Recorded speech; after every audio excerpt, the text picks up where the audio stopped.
17, 18, 19 cars in our first few rounds. How many do you think we'll have by the time we get to Albert Park next year? That's a really good question. I'd love to say it'd be 20-something. I think, and by the nature of this high-profile event, I think it's fair to expect that there's going to be a lot of interest from competitors, both Australia, New Zealand, and potentially from other regions as well with their TCR teams and cars and drivers. The Grand Prix would be one of those must-do events if you could, so you would think it's going to attract, and we expect it will attract others from certainly the region, if not beyond, to race here next year. The Australian Grand Prix obviously is the start of the Formula One World Championship, and it's a serious event that everybody always enjoys being a part of. So when you get the chance to race in front of the Formula One paddock, it's always exciting to be a part of that. So I'm sure that it'll draw some attention of some overseas teams, particularly from the Asian region.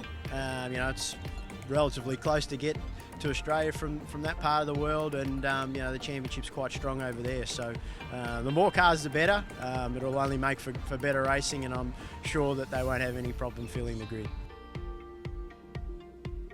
What do you think the racing will actually bring around what is actually like a pretty wide open, big street circuit? Well, I mean, yes, it is a street circuit, but at the same time, it's sort of a permanent style circuit as well, with lots of runoff, great passing opportunities. So it's a different style of street circuit, and I think obviously these cars first originated in Europe, so they suit those fast-flowing style circuits, and that's what we have here at Albert Park. So, I mean, next year we can look to see very close racing, lots of overtaking, but the cars will really suit that nice, smooth surface and fast and flowing.